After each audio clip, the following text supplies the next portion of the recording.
So but just you and Adele at a CC's Pizza, and you're just like, hey, by the way, or would you mind if we? Caesar's Palace. Nah, man.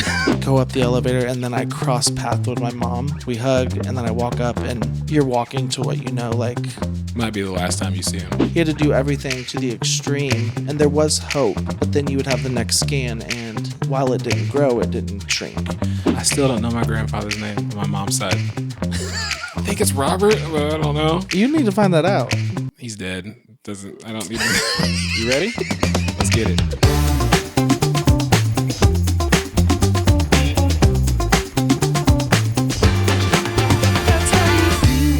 Absolutely not.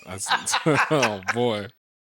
Ladies and gentlemen, welcome back to another episode of That's How You Feel. I am one of your hosts, Levi. This is my co-host. His name is Caleb. Oh, sorry. Oh, God. Yeah. I wasn't ready. No, you're good. I'm Caleb, y'all. What's up? Hey, I have some exciting news. No, you don't. I do. We have our first sponsor. No, we don't. Yes, we do. Who's our sponsor? So this episode... And why are you telling me this in front of people? We got company. I wanted to surprise you. Okay. Who's the sponsor? He's going to be so let down. Nah, I'm excited. Whoever... Our sponsor this week, it's our first sponsor, everybody. One of the hottest DJs in town. Book him for your weddings, corporate events, whatever you need. Follow him on... Can you find him? We'll have to see. We'll put his links below. But DJ Level Up. Or is it Caleb is a DJ? You're right. I was let down. I was immediately let down. Okay, that's fine. That's fine. We're just, you know what? I'm trying to get your business out there. I'm doing just fine. Thank you. I thank you for the support. You're welcome. I appreciate the plug. Maybe. Question: have you officially changed it to Caleb as the DJ, or is I it don't know. DJ Level I'm Up? still up for debate on that. Gotcha. I like DJ Level Up. Yeah. The sad part is I've paid for we're already off topic. There's a company you can go to for like designs and like logos and things like that. I think it's called Fiverr. You can go to Fiverr and like request like somebody to like design a logo for you. I've paid somebody to design like DJ Level Up for a logo. Really? I paid for it. And I paid for it, liked it, and I've never used it. I know another place you can go. Are you going to mention your other sponsor, your wife? Yeah. The other sponsor of the show is Honeysuckle by Bee. You can find the account on Etsy. They do custom designs, gift tags, and for all those teachers out there, they do have teacher classroom sets. And so if you mention THYF15, you will get 15% off your order. Did Julia approve this? I'm getting ready for when we make it big, bro. Bro, you cutting into your own wife's pockets. That's messed up. You mentioned me on the podcast. I'm not giving you any kind of discounts. I need all my coins. I'm sorry. All right, question of the day. Question of the day, folks. If you could sit and talk with one celebrity, past or present, for an hour, who would it be? Jay-Z. Really? And why? Why? Like, I would think about like a celebrity. Probably either Jay-Z or Will Smith. One, just because they've done a lot with a little. Like I just finished Will Smith's autobiography book, Will, which is actually a very good book. But just to kind of pick their brain about how they made certain business decisions. I'm kind of into that kind of stuff. I follow that. But yeah, like those two, like I like both of their careers a lot. And so, to be able to like sit down with them for like an hour and talk, that'd be kind of fun for me. Pick their brain, kind of just see, how and why they made their decisions. Maybe at the end of it, ask them for some money or like a movie role or like, Where to come on our podcast. I would not do that to them. That would only hurt their brand. It would help our brand, but it would probably hurt their brand. Well, hey, they all need to do charity work. Okay. But who would you want to sit down with for like an hour? I came up with this question. I know you really. And there's lots of people that come to mind. Mm-hmm. But I'm going to say the expected answer. If you say Jesus, this episode's done. I'm warning y'all right now. This will be the shortest episode. You say Jesus and I'm going home. I was not going to say Jesus, Good. but that's a great answer. No, it's not. No, I was going to say Adele. I know that sounds odd. You know I love Adele, but I would love to, kind of in the similar aspect, one, I love British accents, so getting to talk for an hour would be dope. But also, I would also want to see if we could sing a song together in that hour. Because that's like a dream of mine, is to sing a song with Adele. To like do like a duet with her. Or like sing one of her songs with her, yeah. So if you're just sitting at Applebee's with Adele and you're like, hey, can we just sing real quick? And she's like, I would hope it was more like somewhere not Applebee's. All right, so you're sitting at Wendy's with Adele. No, but and also I think that I've watched her journey from when she first came out at 19.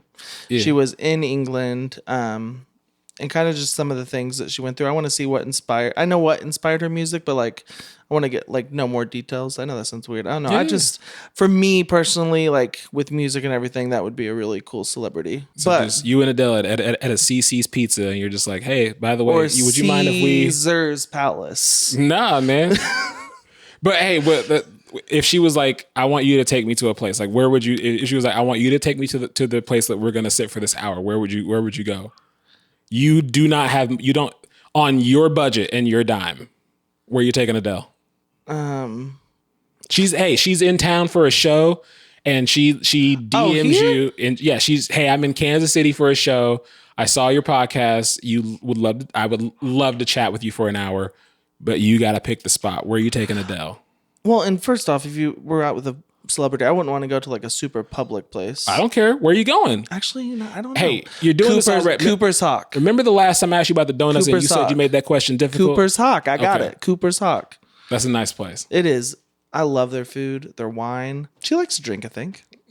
I'm sure she does. Yeah, Cooper's Hawk would be that's a very solid spot. Yeah, and it's quiet. It's not like super loud in there. I mean, if you go down by the wine tastings, it is. But no, that's a dope spot. I like that. I like that answer. What about you? Where would I take Will Smith or Jay-Z? Yeah. Chuck E. Cheese, man. Be like, hey, let's play some skee ball. Bro, like we're going to Cool Crest. Did you play skee ball at Chuck E. Cheese? I have played it. Like, wait, at Chuck E. Cheese? Okay, I only remember going to Chuck E. Cheese like once as a kid.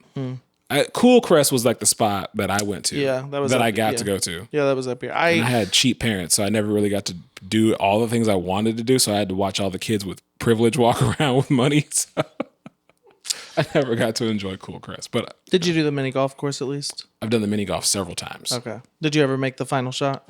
One time. Don't you get like a free round of golf with that? Yeah, you do. So there is a photo of me, and I look ridiculous in the photo because I'm cheesing, holding this little bitty card. That photo is on Facebook. Can I get the photo? It's if you find it, you can share it. It's on Facebook. I look ridiculous in that photo. Hey, I'm here for it. If you won the lottery, what's the first thing you're buying for you? For you. You're not buying a house for your wife and kids. What is Levi buying for Levi? A new car. What car are you getting? I would probably get a Range Rover like crossover, like the SUV looking. It's like the little bitty one. And it's like a normal size, but it's not as like square shaped. It's more like I'd probably get that, or no, I would get a Kia Sorento hybrid with all the specs, brand new. You won the lottery. Navigation. The lottery was just over $1 billion. You win that, you're walking into the Kia dealership. Like, let me get that new Sorento. I got cash. Okay. Listen, they're hybrids. Amazing gas mileage. Yeah. Moonroof. Because as a millionaire, you need to be concerned with gas mileage. I get it. I work in hospice. I drive around for my job. I'm concerned about gas mileage. So you win the lottery and you're concerned about, well, I need a car that's fuel efficient so I can get back to work. I won the lottery, but I just, this gas mileage, this commute to work is going to be brutal for me. That's what you're thinking about? Going back to work. Here's the thing. If you win the lottery, are you completely quitting work? I would quit before they called the last number. With my job, you are goofy. With my job, I don't know that I would quit it. Hundreds of millions of dollars that you've won, and the thought of going back to work is like, yeah, I think I would. I think I would go back part-time. I would not work full-time anymore. But I love my job. I'm sorry. Oh, we are so different. Caleb does not like his job. That's not what I said. I'm just saying, like, he loves his job. In case if you your won bosses are watching. You went over 10 million. You don't have to work. I mean, maybe I'll go PRN then. Okay. Here's the thing. Last question. I feel like a lot of people win the lottery, and I don't really know, but some probably just blow it, and I don't want to do that. I want to be financially smart with it. Buy new cars. And you're afraid that you would lose this $800 million, so you want to keep. I'm not that bad of a spender. Your hospice salary to ensure you don't lose the 800 million. I mean, we're so off topic. Most people don't win 800 million. Okay, it's 500 million after taxes. Yeah, I mean, I feel like they barely win. Anyways, you're so goofy. What's your next question? Would I know if you won the lottery? Yeah. You would tell me? I to the people I'm close with, yes. If I trust you, yes. Oh boy. I'd probably buy you a car. Whatever you want. You're not getting me a Sorrento, I'll tell you that. No, I'm taking you to the Jaguar dealership, the Aston Martin dealership, Benz dealership. We're test driving some cars. Ooh, actually, I might look at some of the Mercedes like SUVs. I forgot about those. Those are nice too. But you just make sure you check that gas mileage though. Your commute back to work. Yeah, gotta keep. You are goofy. I would not work full time. I wouldn't work, period. I would travel a lot for a while. I don't even think we do this podcast anymore. This would be the last episode if I won the lottery. I would still do the podcast. Oh, okay, you're a better person than I am. I would be gone. You wouldn't we wouldn't be in communication? I would be. Wait, would you not tell me? You wouldn't know. Did you win the lottery? No. I don't know. I haven't checked my ticket yet. I actually don't play the lottery. I do. You got to be in it to win it, baby. That's true. I do buy it when it's like, oh, it's at its highest, which is, when you most likely aren't going to win. I buy tickets more than it's not good. I've never gambled in my life. I check and don't win it's real bad. I've never gambled, so I don't know what that's like. It's not fun. If you win, it's fun. It's great. But if you lose, it's like, That was me lying to you. Oh, cool. I didn't catch that.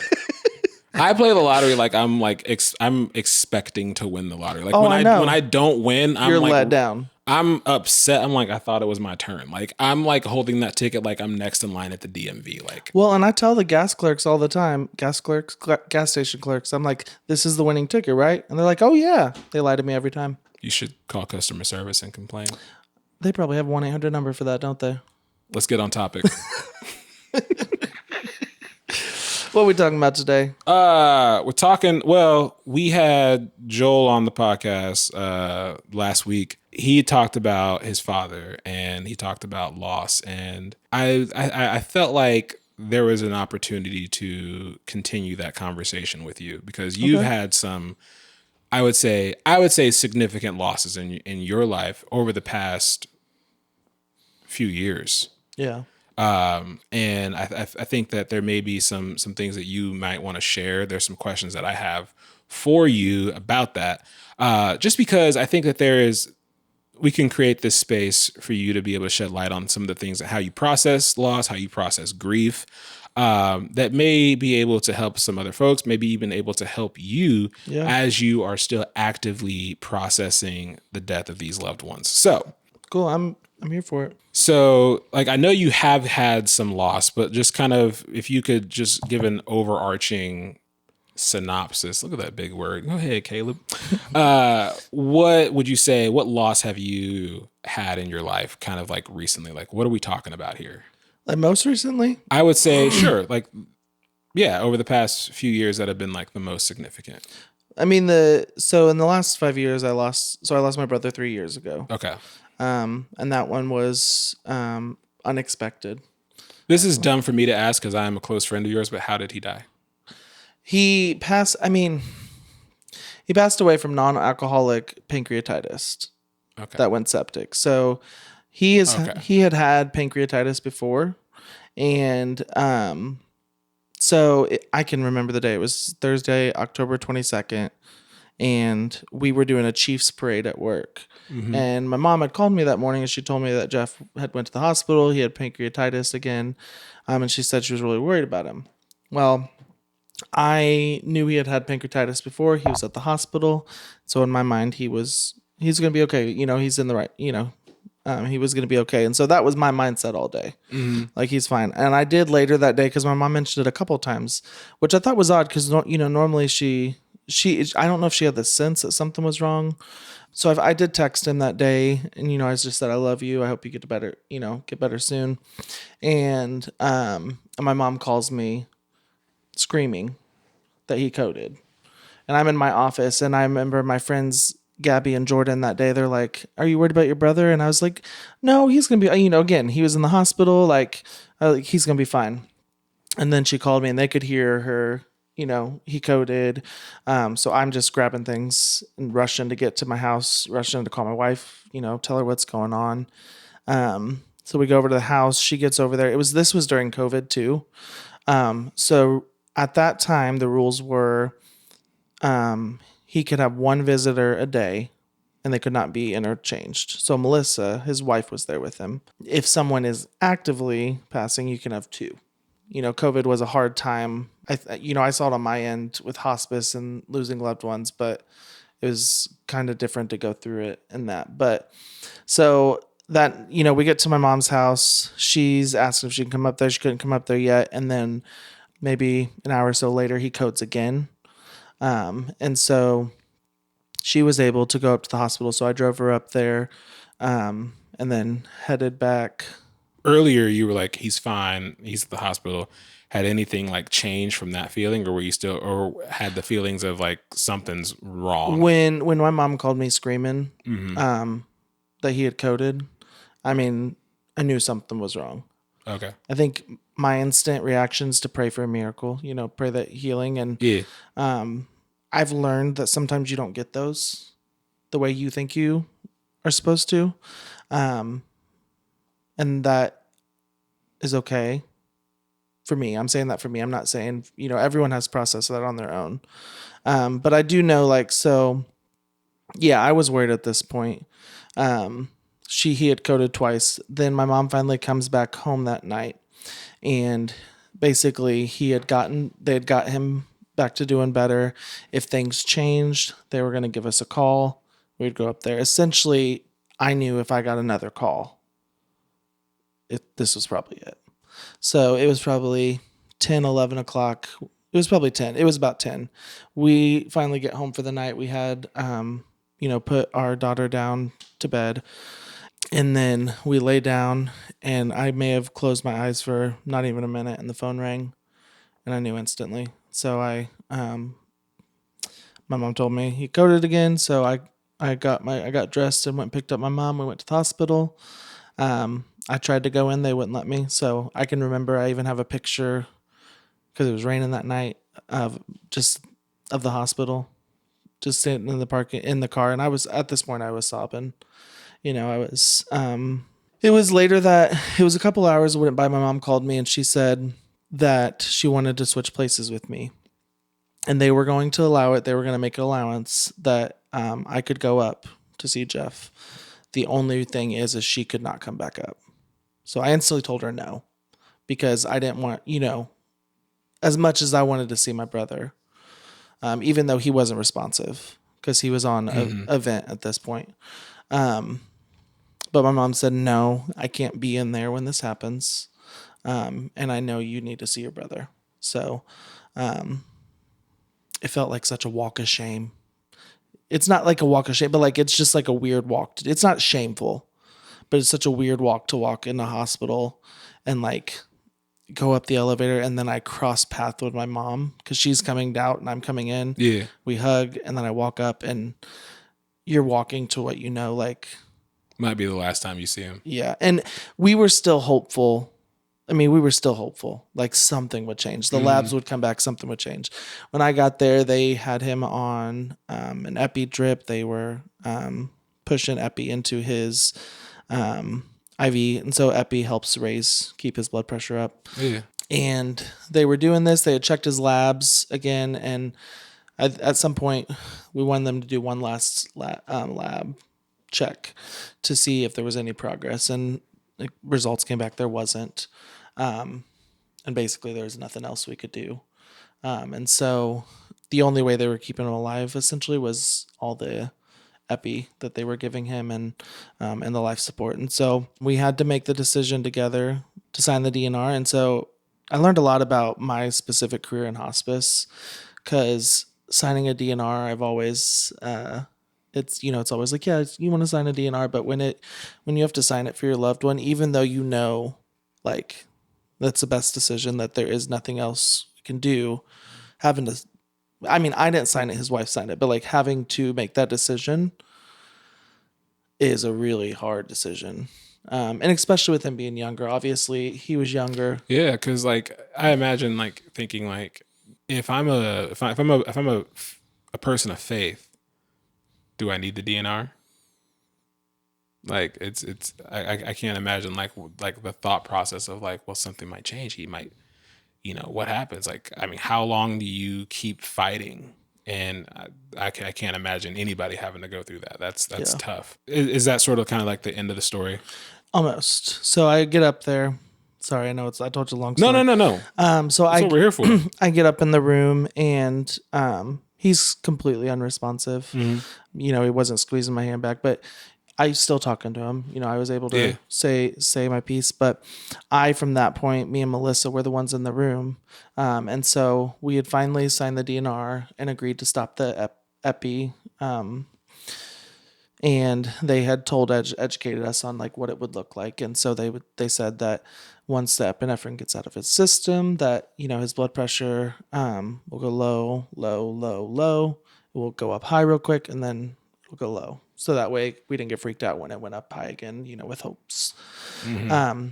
And I sat there with her for another 2 hours and he was still, with us. And,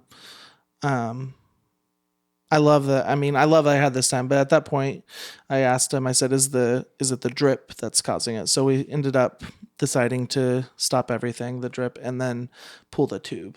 And so because it was COVID, I FaceTimed my brother who lives out in California, my mom, and me were on the phone, and then Melissa was on the other side of the bed. And, yeah, they pulled the tube out and, he like opened his eyes and like I can't even explain it, but and like looked at Melissa and then slowly blood pressure went lower, lower, lower, and then did the high thing and then he was gone. Dang. So, and that sucked. I remember I went and hugged Melissa and she kind of collapsed a little bit and she had said her goodbyes and she'd stepped out the room and I was there with Jeff and I just hugged him tight. I just said, I love you. And, crying obviously. And then when I say walk of shame, it's not a shameful walk, but then we had to make the walk out of the hospital, past all the nurses in the hallways. And you could tell in their hearts were broken. Obviously, mm-hmm. No one wants to see anyone go through that. And, but yeah, that's the story of his passing essentially. Yeah. That's tough, man. So that's, wow. Gosh. I guess I was going to say, I've never experienced that. I'm jealous. I was like, no, that's, I wouldn't wish that on anybody. Like I haven't had to, I've seen my uncle pass and like, we went to visit him like a couple days before he had passed. And then like I have another uncle, kind of the same scenario where like, but nothing to that magnitude because my uncles the ones that I knew, two of them had passed due to like there's old age and just their overall like health wasn't great. Yeah. I had another uncle, he was murdered. And so that was unexpected. Yeah. But the closeness, the relationship wasn't like as strong as like the bond of a brother. So I didn't get a chance to like see the uncle that was murdered. I didn't get a chance to see him like recently. I just got a phone call from my mom that like, Uncle Rocky passed. And I was like, wait, what happened? I was like, oh, he was murdered. I was like, what? How old were you when you went through some of those losses? Uncle Rocky died, I want to say about 4 or 5 years ago. Okay. So I think his death is, I think his death is the most recent of mine that I've had to kind of go through.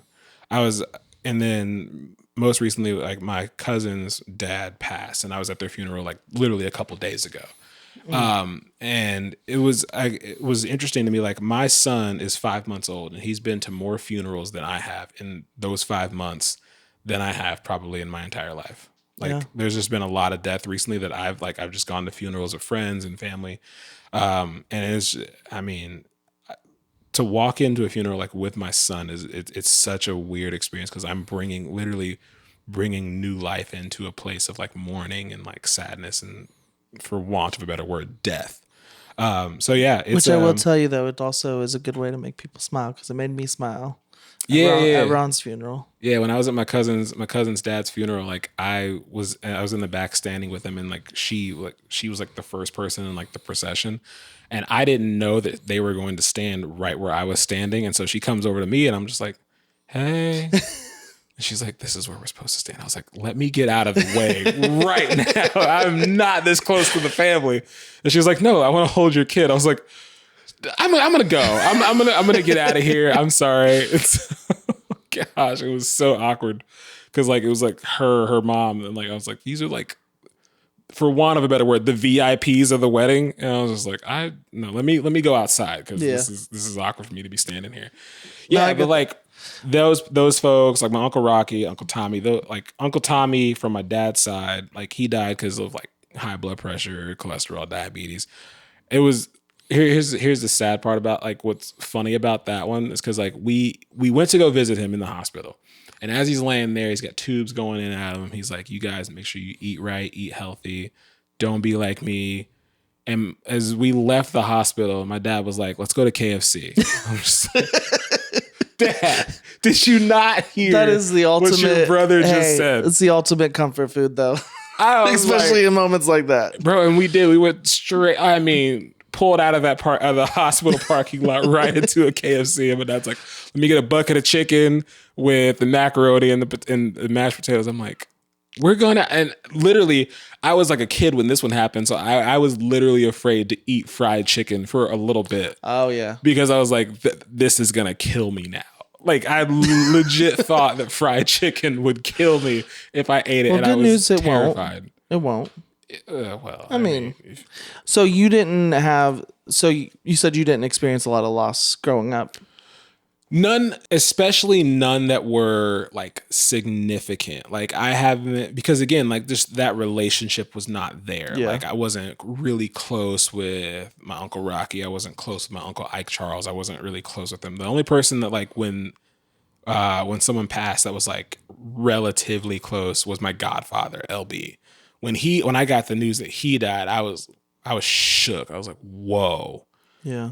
And he died also really unexpectedly. Like he died in like a work accident. Like it was, and when I was floored. Do I know about that accident? You do. It was the Lake City ammunition plant explosion. Like he was the only fatality in that entire thing. I didn't realize that was your godfather. That was my godfather. I think I feel like you may. I'm sorry if I'm a terrible friend for forgetting. I feel like you may have mentioned that because I'm recalling that now. Yeah. Because you knew some people that also worked at that building. So when he passed, like I wasn't that close with him, but his son is the oldest friend that I have. So. Yeah. Like my heart broke for him, my heart broke for his family, and so that was super tough. Yeah. So yeah, I mean that's sadly like I guess I have been blessed not to have experienced loss from I want to say like a personal level. Like no one like I have been lucky enough to not lose a brother. I thought I was going to lose my dad a couple years ago when his foot got infected. And he wound up having they had to amputate one of his feet, but because he was incredibly sick and he had like some heart failure going on because he ignored it that long. And I was terrified. He went to KFC? Bro, he still eats KFC too. I will say, so just because you had kind of mentioned it, it's easy to look as someone who's went through a lot of loss in their life, and I think we all go through things differently in our life. Yeah, we all process them differently too. Yeah, and I have experienced I mean, a lot of funerals in my life, growing up too. But I know that there's things other people go through that I haven't. You know, I'm always trying to find the other side to it. But I mean, even from a young age, I remember, I think the first big one was my great grandma Dorothy, and she passed of. I think she passed of old age. My great grandma Dorothy. No. You don't have to find out. I do remember though. Actually, so we were at my nanny's house, and I mean, I could remember the moment because my nanny just screamed, "Mom, no!" So I knew it, and then I was outside, and I have a cousin. Back then, I didn't understand what it was. Autism. He's autistic, and they were there, and he was acting normal. I was like, "Why are you not sad? Grandma Dorothy just passed." And his mom finally, said, "Oh, he has autism." And so, I was young then, so I didn't. I'd have said, "That's no excuse." No, and I just there's things I remember. And then my uncle Timmy, my dad's brother, he died in a car wreck. They were actually both in the car, and my uncle died in a car wreck. That one was that was one of the most traumatic. Yeah. As well, but I was young, so I processed it differently. The sucky part about that was a week before I was down at my biological dad's, and my uncle was there, and he got my number because he wanted to get in contact with me more and be able to see me more, because obviously, my dad wasn't a huge part at that time, and so I felt like he wanted to make this connection. And then a week later, he had passed. And then we kind of talked about it previously. My Aunt Sue, she had passed of cancer. And then lots of my grandma's sisters, brothers. I feel like a funeral. I mean, I've been to lots of funeral. What's those meals afterwards? I think they're called repasses. Yeah, delicious food. I think they're called repasses because I got chastised for not going to the repass on the most recent funeral. Why weren't you at the repass? I didn't know they had one. I did have Man, let me tell you something. I was at this funeral. My cousin's dad's funeral was there, and I'm in the back because my son starts making some noise. So I get up and I walk in the back because I don't want to, disturb anything. The funeral is almost over. The pastor's saying a prayer. I got a cousin walks in high as a kite. And the funeral started at 11. It is 12:01. He walks in high as a kite. He's like, "Oh man, they got started already, huh?" And I'm like, he said it out loud? Well, because there was a foyer area that I was in, so it was you couldn't hear the conversation. Okay. He didn't stumble in. He just comes in. He's like I say, "Hey, what's up, man?" He's like, "Oh man, what's up, man? Oh gosh, oh they already got started, huh?" I was like, "Oh man, cuz they about to finish up. They're about done." He's like, "Oh man, so what you getting into after this?" Come on, that's funny. And it took everything in to not start laughing hysterically. I'm like, "You got to be kidding me," because he looked really sad that he was late. I was like, "You're so late." Yeah, that's all right. Though. Yeah. Now, I mean, as a kid, I remember always playing with the cousins. At funerals, or we get in trouble to calm down. I made my mom laugh at her dad's funeral. Why? Because we were I hate the word VIP section. We're in the front, 2 rows, and this is my mom's dad. So clearly she is her. I'm sitting next to her. My older brothers are out of town, but I'm sitting next to her, and they're going. Someone's talking. I'm not paying attention. I didn't really like the guy, so I don't really care that much, but. Still, I recognize the situation. I lean over to my mom and I said, "What was Grandpa's name again?"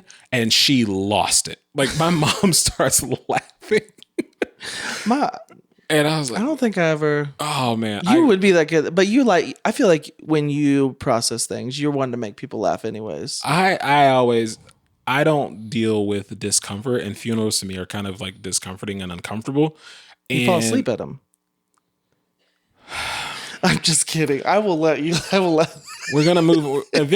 Forgiveness should be the next topic we talk about. But nah, I got her laughing then, and I was like, okay, what else can I say? And I was like, wait a second, who died again? And she's just, shut up.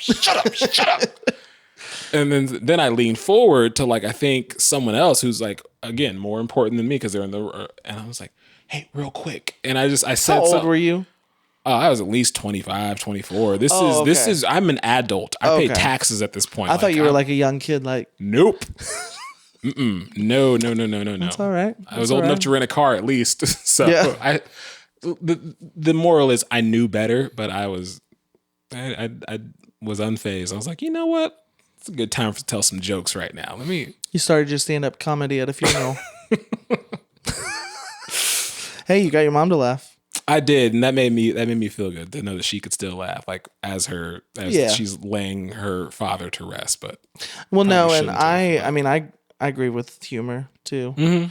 You know, I joke about it, which makes the other people uncomfortable, but like that's a way of me getting through the uncomfortability. Yeah, I didn't forget, but I did I also so my cousin's dad was murdered when we were younger. And that one was kind of like what you had said earlier. You really hurt for the family. yeah. I think we all hurt, but for them at the time, I didn't know what losing a parent was like. But also they were so young, they didn't have a dad anymore. And I'm really close with my cousins too. And so, I also lost my grandpa Lee, which was my dad's dad, and I knew him decently. I knew him pretty decently, and he had cancer. I remember that. And then I also had a cousin on my dad's side pass away a couple years ago from a car wreck as well. I just thought about. I still don't know my grandfather's name on my mom's side.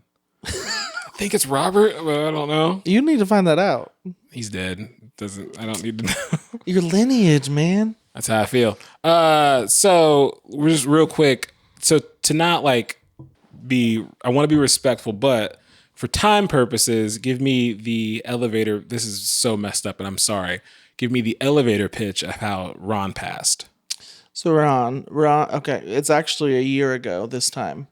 Seriously? No, not that he passed. The start of it. I'm gonna do a quick recap. Okay. I was like, he didn't we ain't gonna die get through a year ago. No, he got diagnosed a year ago. Okay. And we were talking last, and I was trying to remember the last time I really cried hard. Mm-hmm. And it was actually the night I found out he got diagnosed. I was on the back porch, just an uncontrollable mess because just the thought of him at that point of having cancer, like what if something happened? Of course, you're still hopeful. I won't go through all the ins and outs, but he had chemo, lots of treatment. It was a very long 7 months because it was about 7 months. And then it was around September 30th. He had a couple hospitalizations. And I do want to bring those up because those are like a really cool special moment. I know it sounds so weird, but I had to go get Ron in the car so we could take him to the ER. And what was happening is Ron was passing out. And so if he stood up, he would, fall. And so, they were going to call an ambulance, and I was like, Mom, I said, I'm almost there. Let's just get him in my car. We'll get him to the ER. And so I get there, help Ron get out of bed, and he started to get dizzy. And so he clung onto me. And I think why that means so much to me is because ultimately in that moment, he trusted I had him. Yeah, that's nice. And it was really cool to, and I wanted him to know, whatever I need to do, I'm here to help. This is a weird question, but in that moment when he's leaning on you for your physical support, did he feel heavy? No. He probably because there's so much going on in that moment. Yeah. Probably doesn't even feel heavy to you. He's no, I got you. Not at all. I think adrenaline hits, and you're just I was ready if he needed me to just fireman carry him at the house if I needed to. And so we got in the hospital. He had a couple. I won't go through all the ins and outs. He had a couple more hospitalizations after that, and then ultimately there was nothing else that could be done. No more chemo, and so we opted for hospice. And hospice came in, and then the last week. It was Monday through Thursday because he passed on a Thursday. We stayed the night. Me, my sister Annie, Jess, and my niece Maddie all stayed with my mom and the kids, and we were all at the house, kind of around the clock care. Because I've worked in hospice so long, and my mom was a hospice nurse, we didn't want actual what we call vigil, which is where staff come in and they sit around the clock with you guys. We knew that's not what Ron wanted. We wanted to honor his wishes, and I think we did it in a very beautiful way. But it was just such, again, I learned so much about my job in that setting, because I do work for hospice. So, I mean, it was to go through it on the other side. You mentioned the VIP section. I think people, and I've seen this somewhere, but the front rows at a funeral home hit a lot different. And I think until you're sitting in those rows, you almost don't realize sometimes. Even if you're making jokes about it, because you also see the impact that it has on your family that you're close to, like your mom and aunts. So, what was the time frame? Because I know Jeff passed away during COVID, and then Ron passed away recently, like I think sometime last year in 2024, right? Or 2023. 2023. Jeff. What was the time frame between those two? It was just over 3 years. So Jeff passed October 23rd, 2020, and Ron passed November 16th of 2023. Wow. So it's literally almost like exactly like 3 years. Yeah. Those are, even though it's 3 years and that may seem like a long time, when the losses are that significant, it can feel like they're still back to back, because some people, because of the significance and because the role that person plays in their life, you don't get a chance to take time to grieve. Do you feel like you've had time to even process Jeff's passing? The way I should know. The way that you should know. Okay. No. So like there's things I need to process with that, because I've compartmentalized a lot.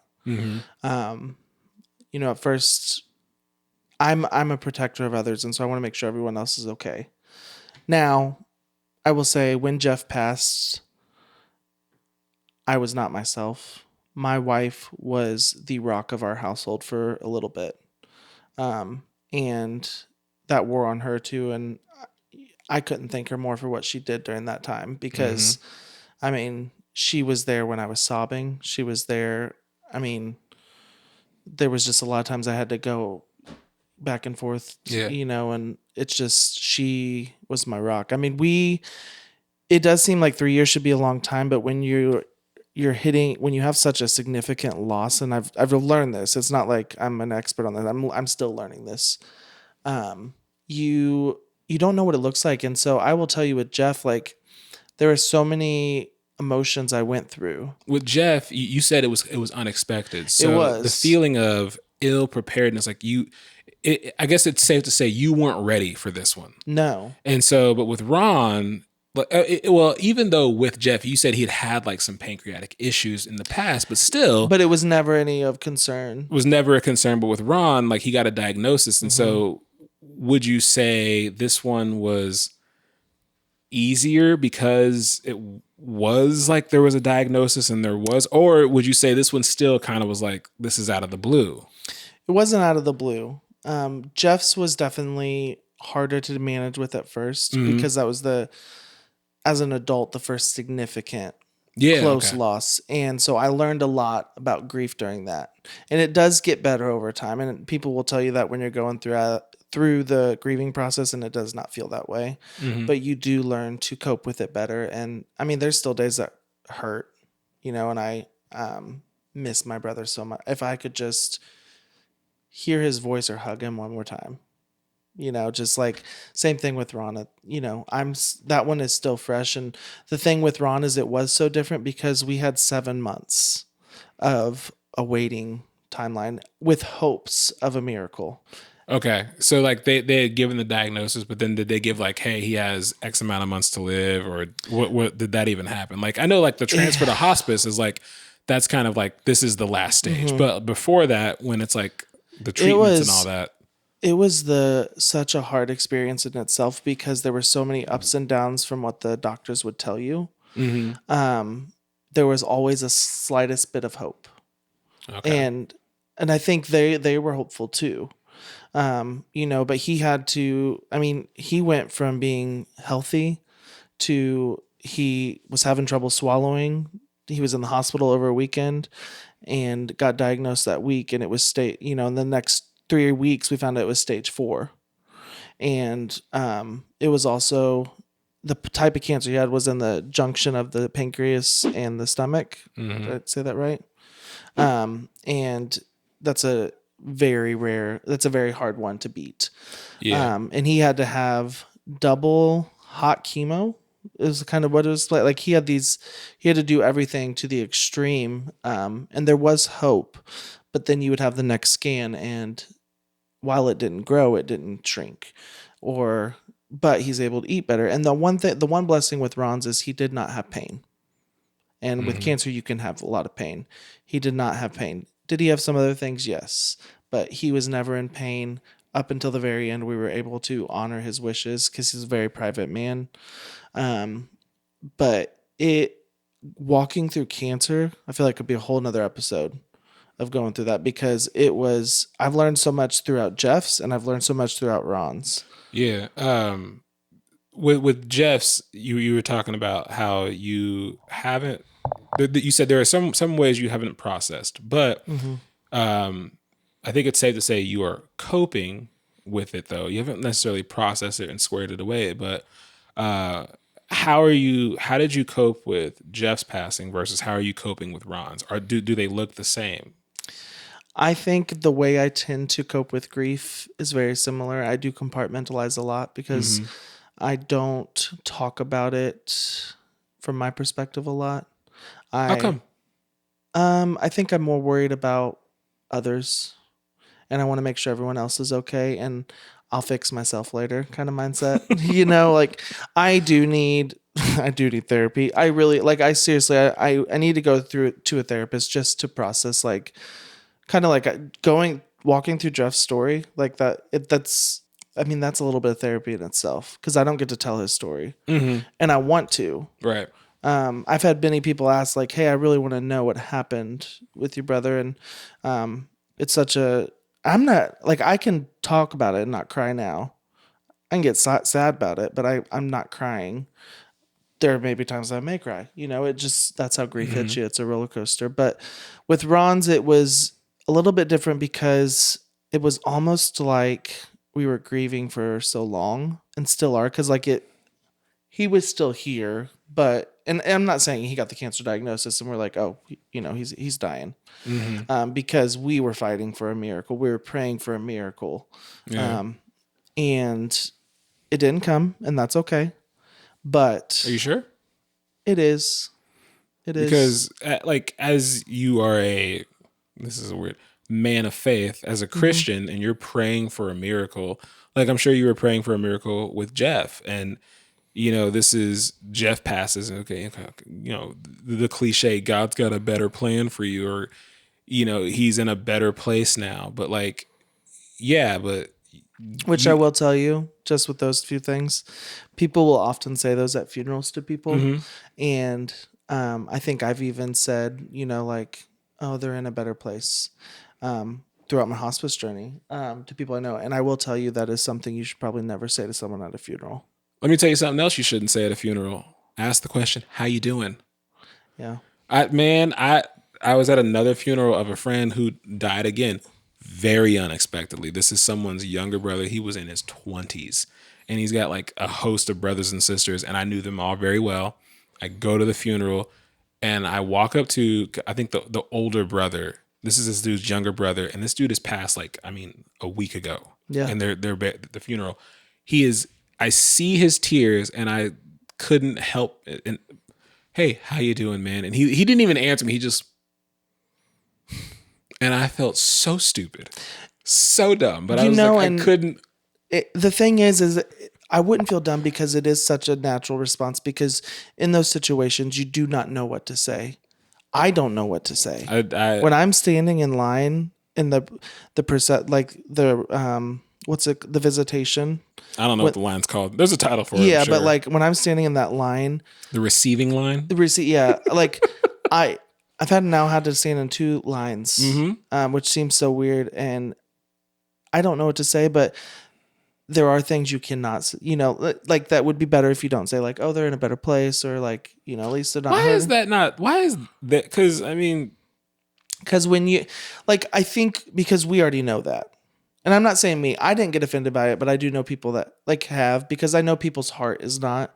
But I think when you are just lost someone, especially with my brother, when you just have lost someone so traumatically, that's not the thing you want to hear is that, you got oh, to well, figure they out are. something to say during. Honestly, the best thing to say to someone is just, I'm so sorry.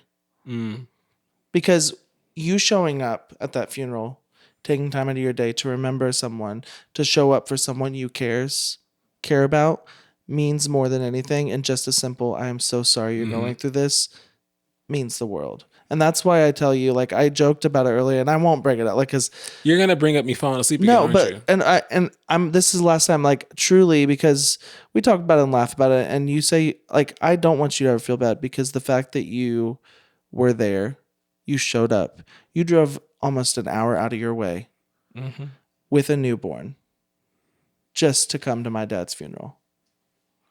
That meant the absolute world to me. Appreciate that.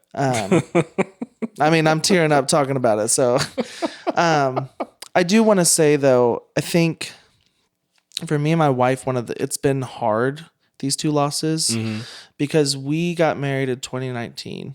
Oh, dang. And 2020, I lost my brother. Yeah. We also had my daughter Brooklyn in 2020. And what kind of sucks, but it's also cool. My brother Tyler, my brother Jeff, and me all had a daughter within the same year. And Jeff was, whenever we were pregnant, whenever Julie was pregnant, I had wanted a boy at first, and he was like, no, team girl. He said, I want us to all have girls, and we did. And I just wish that my kids would have gotten to know him. And they did get to know Ron some, but not even for that long. And I think that's the other thing that hurts about Ron is I have seen Ron be such an amazing father figure to me, even when I didn't realize it, but also grandpa, Papa Ron. He was the best. And I was so excited for my kids to have that. And Brooklyn knows his love because she still talks about him. We were driving to church Sunday, and we always say, what's that, when we're pointing at the church, because she gets so excited. And every once in a while, she'll say, Papa Ron's Jesus. That is adorable. It is, and it makes me smile every time. And I don't want her to ever lose that. Oh, man. Because she says it with such love. And then, we told her Papa Ron was sleeping. And so she'll say, Papa Ron's sleeping. I'm like, yeah. And it's with a 3-year-old, it's such a carefree, but it's a way to make me smile. But the main point of what I was going to say is that in the first 5 years of mine and my wife's marriage, we had 2 kids, which was, that we planned for, but we did not plan for the loss that we were going to have. Yeah. And I think we have learned a lot about ourselves. We've grown so much together because of those losses. Yeah. I was going to ask you, how has your view of like family and relationships changed since the passing of your brother and Ron? I mean, it's got to change one time because of Jeff, and then it changes again when you lose your father figure. And then you probably look at your kids differently now. You probably view everything is now through a different lens. You just hold it. You hold everyone so much closer because you truly never know. You truly never know the last time you'll see someone. That makes me feel bad because I don't take goodbyes seriously sometimes. Like I'm always like, get out of here. And the thing is, I think that's a great way of saying it. Is I think we need to take goodbyes seriously because you truly don't know if that's the last goodbye. Dang. And I think call my mama. Well, and with Ron, there was some really beautiful moments we all got to share when Ron. So I will say with Ron, with me working in hospice, me and my mom, we kind of know what sometimes people wait for people, and we knew Ron was declining, so we were kind of expecting his decline to come rapid. And so it was that Monday, and his high school friends were coming over, and you should have seen it. He was so excited. took all his strength to get him dressed and everything. But I remember I walked in the kitchen and I turned around and Ron is leaning over the couch, looking out the front door, trying to see if anybody's there yet. He was so excited and he got to have a really great day. But I remember my sister Annie, we were just talking about that. She was like, well, should I take off work or, or what do you think? And I told her, I said, well, I'm going to be off today. I think it's probably best if we come over because I just had a feeling that after those high school friends left, he was going to have a decline. And he did. He had a pretty rapid decline. We thought that he had went unresponsive and he had gotten in bed. And so we all took our time to go say our goodbyes to him, which also is the weirdest thing. Why? When you have to walk into a room, it's not the weirdest thing, but like when I got up to Ron, there were so many things I want to say, but like I didn't know what to say because I'm telling and I told him things, but like I'm literally telling you goodbye. You can hear me. You're going to be dying. And I'm having to sit here and tell you, not having to, like I want to, but it's almost just like I don't know. It's a weird feeling. And then we had a really cool moment where he kind of rallied later that day and he kind of got up out of bed and I, helped walk him a little bit and we got him back to bed and he was able to respond a little bit. And there were some really beautiful moments. And I'm thankful for that week. You got to do a lot with Ron before he left. You got to do a lot. Yeah, we went to Vegas, and I will forever hold Vegas so close because of that trip with Ron. And going into it, it was like our last hurrah, and I like kind of had that. But there were so many amazing memories from that trip. I can't wait to go back just to. We went Ron because he was sick. He couldn't do as much. Mm-hmm. So we went to the busiest city in the world. We went to Vegas. Why not? I mean, it makes sense. You can barely walk. You don't have a lot of stamina. Let's go to Vegas.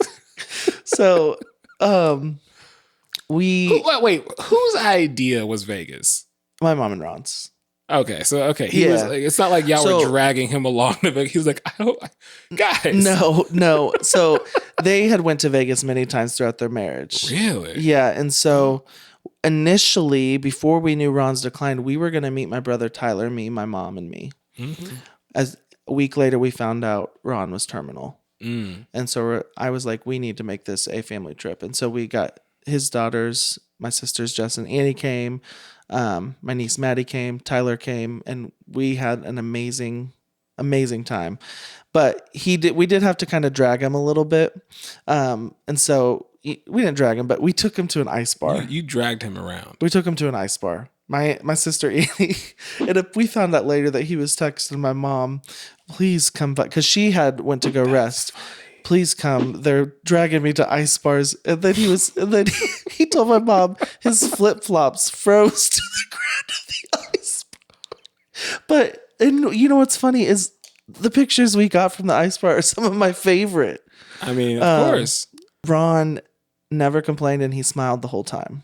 I will forever cherish the memories. And I do think one way to wrap this all up, because we are running close on time. And so, I think we can definitely continue this conversation. Sure. Because I think there's a lot more to be explored. There's a lot more I've learned about grief and I'm still learning. Yeah. But I think one good way to wrap it up is kind of what you had mentioned is never take a goodbye. What was I saying?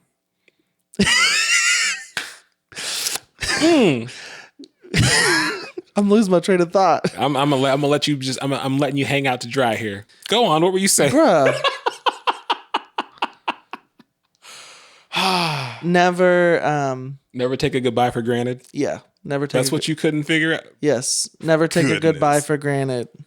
Because you never know if that is your last goodbye. And I hate that sounds so sad. It sounds cliche too. But I can tell you it's true.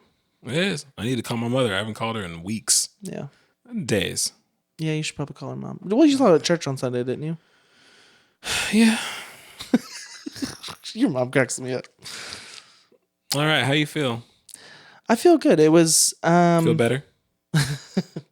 I am cured. That's what I thought. Thanks, weekly segment? Thanks, Dr. Caleb. Yeah. Well, before we do the weekly segment, I want to read some comments from our previous episodes. Yeah. From some of our longtime listeners.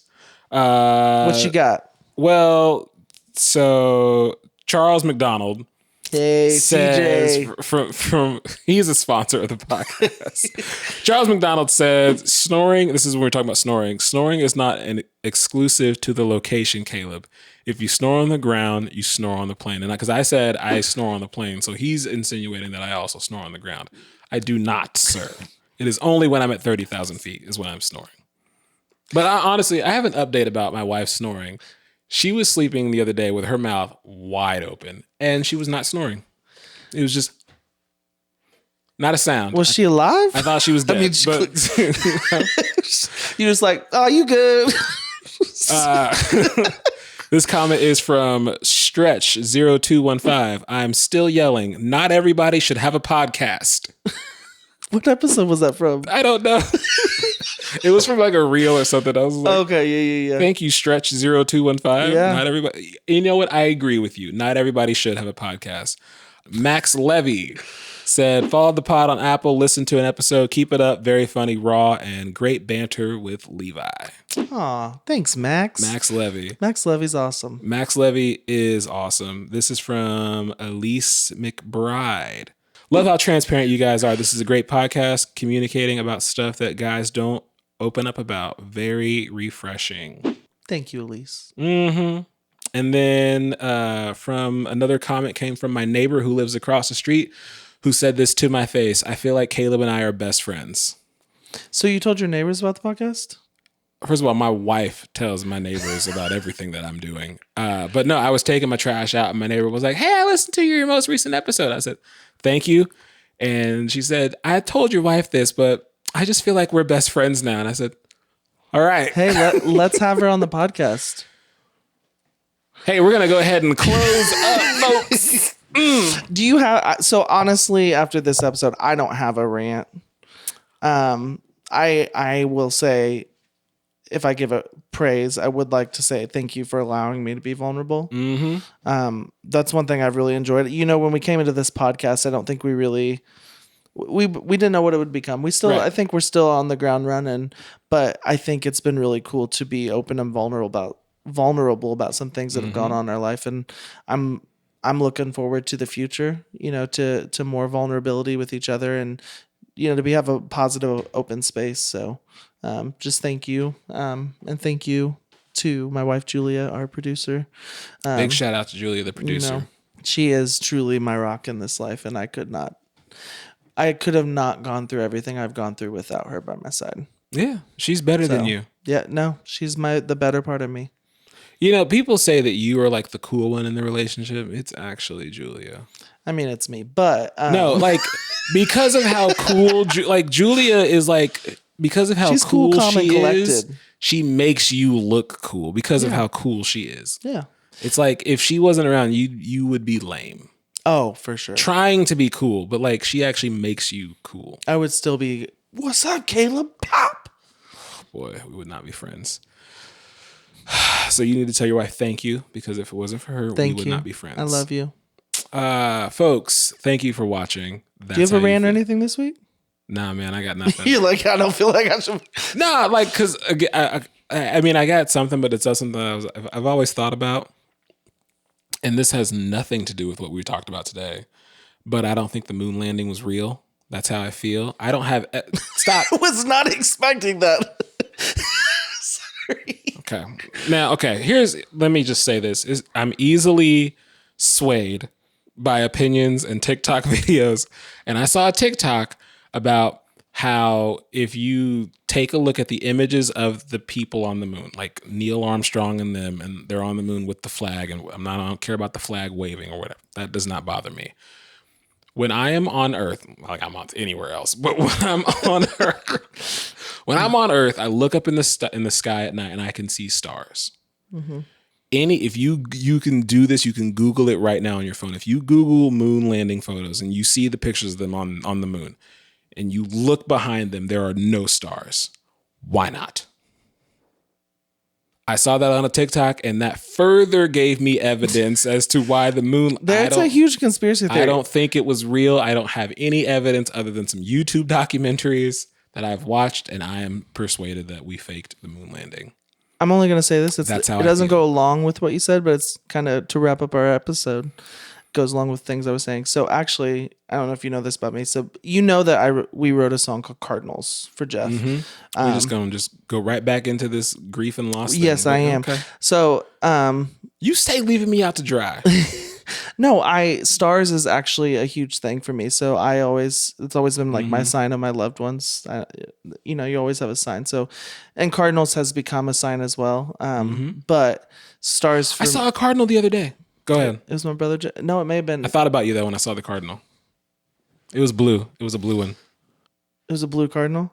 Are cardinals not blue? That's a blue jay. Is that what those are? Hey. All right, I did. We're gonna wrap this up, folks. It's been a great episode. Thanks for hanging out with us. Thanks for allowing us to be vulnerable and just talk about everything. So, thanks again for watching. We'll catch you guys next week. I'm so sorry. I'm so. He said it was blue. I thought. I'm not gonna get into it.